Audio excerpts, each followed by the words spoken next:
আপনার সেকেন্ড কথা ছিল সম্ভবত যে লিটন কুমার দাস এই দলে নেই, সে জায়গায় পারভেজ হোসেন ইমন এসছেন। হ্যাঁ, তিনি হয়তো আপনি বলতে পারেন যে আহামরি হিউজ এমন কোনো কন্ট্রিবিউশন তার নাই যে তারপরে তিনি কেন দলে এসছেন। বাট সো ফার আমাদের কাছে মনে হয়েছে যে যে জিনিসটা আমরা খুঁজছি বাংলাদেশ ক্রিকেটের, স্পেশালি হোয়াইট বল ক্রিকেটে, যে ক্রিকেটে এই পাওয়ার প্লেতে অ্যাগ্রেশন, ইম্প্যাক্টফুল ব্যাটিং, সেই জিনিসটা তার মধ্যে আছে। যদি কোনো এই যে দুজন ওপেনার আছে, এই দুজন ওপেনারের মধ্যে থেকে থার্ড চয়েস হিসেবে তাকে নিতে হয়, তাহলে ঠিক একই টেম্পোতে একই অ্যাগ্রেশনে he is capable to bat এবং হি নেভার হেজিটেট। তার ব্যাটিংয়ে যে জিনিসটা আমাদেরকে আকৃষ্ট করেছে, কখনো তার ব্যাটিং দেখে মনে হয়নি এইটা একটা অপরচুনিটি, তাকে কিছু রান করতে হবে। বাট রেদার দেন অলওয়েজ আমার কাছে মনে হয়েছে যে দলকে জেতানোর জন্য, মূল লক্ষ্যটাকে ঠিক রাখার জন্য দলের, he always goes for it, attacking. এইটা একটা মুখ্য এবং বিবেচ্য বিষয়, এবং এরকম একটা বড় গ্লোবাল টুর্নামেন্টে যদি তাকে রাখা যায়, অ্যান্ড তা যে আস্থার যে জায়গাটা আছে সেই জায়গাটাতে তিনি আছেন, এবং আগামীতে তিনি হয়তো আরও কন্টিনিউ করতে পারবেন দলের সঙ্গে, সেই আস্থাটা তার প্রতি আছে, সো দ্যাট এই গ্লোবাল টুর্নামেন্টে তাকে সেই জন্যই সন্নিবেশিত। নির্বাচনের ক্ষেত্রে আমরা নির্বাচকরা কখনোই ঠিক সেভাবে এমফাসিস করি না।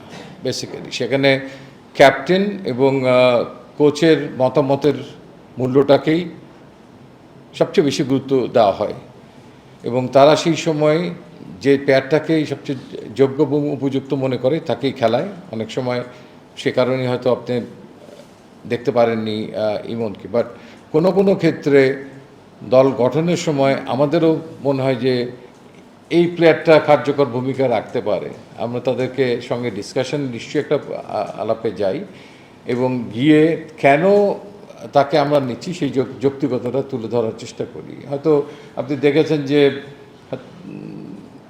ওমানে সম্ভবত ইমার্জিং T20 হলো, ক্রিকেট হলো, সেখানে হয়তো ওয়ান ডে ছিল না।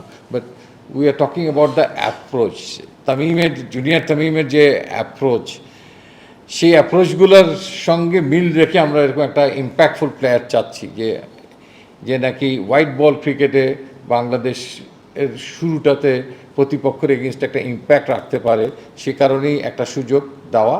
আর নাথিং, আমি আবারও বলছি যে লিটনের দাসের মেধার উপর আমাদের যথেষ্ট আস্থা আছে, বাট ফর্ম মানুষ হারাতেই পারে।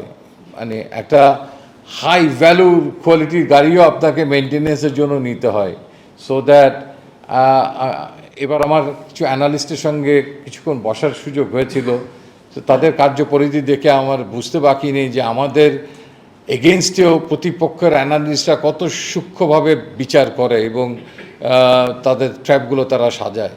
তো আমার মনে হয় যে এই লিটন দাস যে বয়সে তিনি আছেন, তিনি আরও বেশ কিছু বছর বাংলাদেশ দলকে সার্ভিস দেওয়ার মতো সক্ষমতা তার আছে।